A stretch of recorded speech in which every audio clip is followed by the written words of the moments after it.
स्वागत है आप सभी का म्यूचुअल फंड की मास्टर क्लास में। अब ये जो क्लास है इसमें क्या होने वाला है, इसमें काफी कुछ दिलचस्प तमाम निवेशकों के लिए होने वाला है। म्यूचुअल फंड निवेश से जुड़ी हुई तमाम बारीकियों को आज हम गहराई से समझेंगे और आज हम इस मास्टर क्लास में बात करने वाले हैं ग्लोबल इन्वेस्टमेंट की। कैसे आप इंटरनेशनल बेस्ट से बेस्ट इनफैक्ट इंटरनेशनल कंपनीज में निवेश कर सकते हैं, अपने पोर्टफोलियो में ग्लोबल तड़का लगा सकते हैं। इस पर आज हम ये मास्टर क्लास करने वाले हैं। हमारे साथ आज बेहद ही खास मेहमान हैं, उनका सबसे पहले परिचय करा देते हैं। सिद्धार्थ श्रीवास्तव, ये हैं head ETF products Mirae asset global investments. Siddharth, आपका बहुत स्वागत है म्यूचुअल फंड की मास्टर क्लास में। शुक्रिया स्वाति। तो आज बहुत ही एक इंटरेस्टिंग टॉपिक है ग्लोबल इन्वेस्टमेंट, वो भी ETF के जरिए। सबसे पहले हम थोड़ा सा ग्लोबल इन्वेस्टिंग के बारे में सिद्धार्थ आपसे चर्चा करना चाहते हैं, क्योंकि जब हम बात करते हैं एक पोर्टफोलियो की तो हम हर एक कैटेगरी का एक एक्सपोजर या फंड अपने पोर्टफोलियो में जोड़ना चाहते हैं। यहाँ पर आजकल ग्लोबल इन्वेस्टमेंट की चर्चा काफ़ी ज़्यादा हो रही है। अभी आज के समय में, मौजूदा दौर में ग्लोबल इन्वेस्टिंग किसी के पोर्टफोलियो में क्यों होनी चाहिए? Swati, Indian equity market global equity market का सिर्फ 3% हिस्सा है। इंडिया में काफ़ी सारे सेक्टर्स हैं, काफ़ी सारे इंटरेस्टिंग सेक्टर्स हैं जो कि अभी मौजूद नहीं है, जैसे कि इलेक्ट्रिक व्हीकल्स, ऑटोनॉमस व्हीकल्स, आपके आर्टिफिशियल इंटेलिजेंस।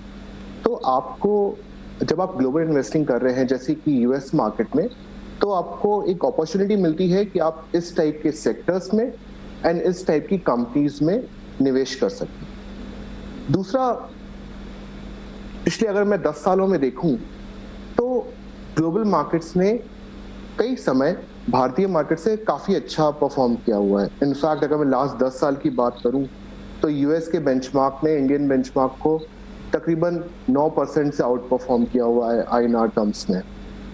एंड तीसरा, जब आप एक डॉलर डिनोमिनेटेड या फिर किसी उस टाइप की करेंसी में इन्वेस्ट करते हैं जो कि रुपए के मुकाबले ज़्यादा मजबूत है, तो जैसे रुपये का डिप्रिसिएशन होता है वो रिटर्न भी आपके फंड रिटर्न में ऐड होता है। एंड आखिरी में, जब आप किसी और मार्केट में निवेश करते हैं तो आप एक डाइवर्सिफिकेशन कर रहे हैं अपने इक्विटी एक्सपोजर का, क्योंकि हर मार्केट के अलग रिस्क फैक्टर्स हैं और वो अलग तरीके से चलते हैं। एंड जब आप दूसरे मार्केट में निवेश कर रहे हैं तो आपको डाइवर्सिफाई कर रहे हैं अपने रिस्क को। और इन चारों रीजन की वजह से ग्लोबल इन्वेस्टिंग ज़्यादा पॉपुलर होती जा रही है।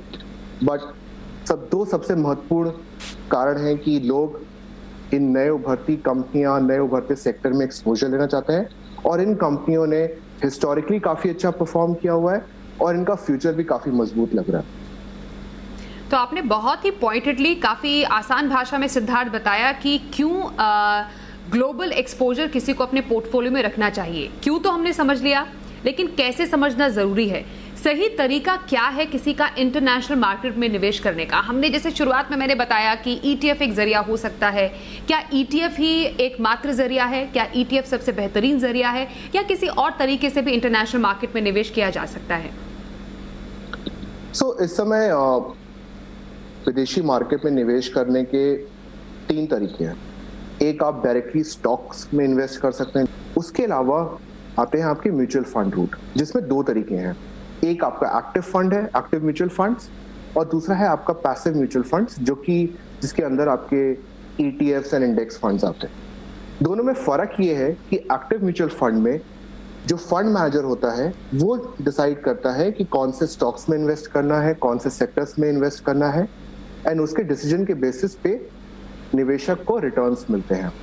और जबकि जो आपके पैसिव फंड्स होते हैं जैसे कि ETF है, वो एक इंडेक्स को ट्रैक करता है, जैसे कि S&P 500 या S&P 500 टॉप 50 या NASDAQ 100, एंड उन्हीं कंपनियों में इन्वेस्ट करता है जो कि उस इंडेक्स का हिस्सा होती है। ऐसा करने पे जो इंडेक्स रिटर्न दे रहा है वही रिटर्न निवेशक को मिलता है। अभी यहाँ पे मुद्दे की बात यह है कि भारत में भी ETF काफी लोकप्रिय हो रहे हैं। उसका रीजन ये है कि कई सेगमेंट ऑफ द मार्केट में एक फंड मैनेजर कंसिस्टेंट बेसिस पे मार्केट को आउट परफॉर्म नहीं कर पाता है। और ये चीज विदेशी मार्केट में, जैसे कि यूएस है जो कि एक डेवलप्ड मार्केट है, वहां पे और ज्यादा देखी जा रही है कि कई पिछले 1-2 दशकों में जो एक्टिव म्यूचुअल फंड्स हैं वो अंडरलाइंग बेंचमार्क को, एक अंडरलाइंग इंडेक्स को आउट परफॉर्म नहीं कर पा रहे हैं।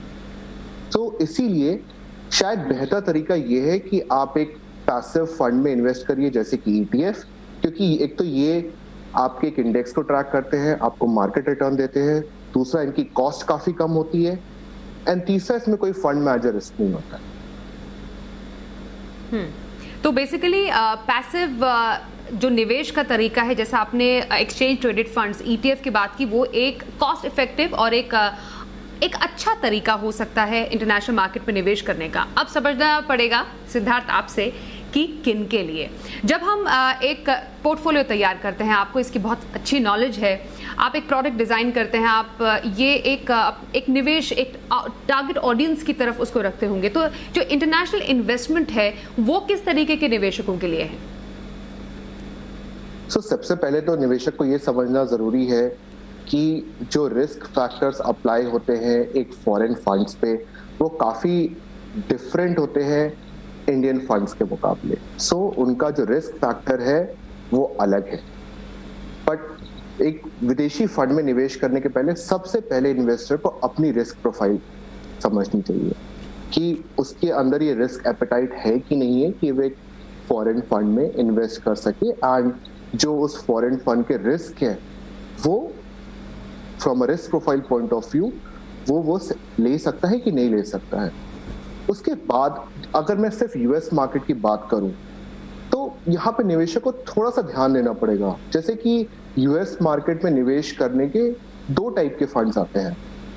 एक होता है जो कि आपका सेक्टर स्पेसिफिक एक्सपोजर लेते हैं, जैसे कि आपके फंड्स आएंगे जो सिर्फ टेक ओरिएंटेड है, सिर्फ टेक वाली कंपनियों में इन्वेस्ट करेंगे या फिर सिर्फ हेल्थ केयर वाली कंपनियों में इन्वेस्ट करेंगे। इन फंड्स ने, स्पेशली टेक वाले फंड्स ने रिटर्न्स बेहतर दिए हैं, लेकिन इनके साथ रिस्क भी ज्यादा है क्योंकि ये ज्यादा वॉलेटाइल रहे हैं। दूसरा तरीका है कि आप एक ऐसे फंड में निवेश करिए जो कि सेक्टर बायस नहीं है, वो हर सेक्टर में इन्वेस्ट करता है और आपको एक थोड़ा ब्रॉड एक्सपोजर देता है। भले ही इस केस में रिटर्न थोड़े से कम बने हो, लेकिन इन फंड्स की रिस्क जो है वो कंपेयर टू सेक्टर फंड्स कम होती है। तो निवेशक को ये चीजें जानना जरूरी है। और तीसरी बहुत ही महत्वपूर्ण चीज है जब आप फॉरेन फंड में इन्वेस्ट कर रहे हैं कि आपकी जो इन्वेस्टमेंट होराइजन है वो ज्यादा होनी चाहिए। वैसे भी from a tax point of view आपको एटलीस्ट 3 साल के लिए निवेश करना ही है कि उसके ऊपर ही आपको इंडेक्सेशन का बेनिफिट मिलेगा। बट इन्वेस्टर को एटलीस्ट 5 साल की सोच रखनी चाहिए कि मैं 5 साल के लिए निवेश करूंगा, उससे ज्यादा भी कर सकता है, एटलीस्ट 5 साल के लिए करूं ताकि मैं उस कंट्री का, उस मार्केट का जब ग्रोथ होता है उस पूरी ग्रोथ जर्नी का बेनिफिट उठा पाऊं वेल्थ क्रिएशन के पॉइंट ऑफ व्यू से। ओके, तो बेसिकली आपने बहुत अच्छे से सम अप किया कि ग्लोबल इन्वेस्टमेंट किसी के पोर्टफोलियो में मौजूदा समय में क्यों एक अच्छा इन्वेस्टमेंट साबित हो सकती है, कैसे निवेशकों के लिए है, कैसे निवेश किया जाए। इसकी बारीकियां समझाने के लिए सिद्धार्थ आप हमारे साथ म्यूचुअल फंड की मास्टर क्लास में शामिल हुए, उसके लिए आपका बहुत बहुत शुक्रिया।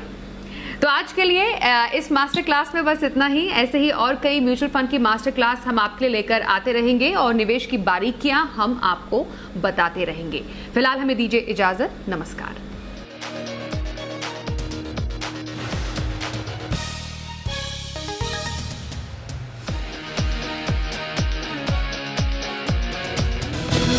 We'll be right back.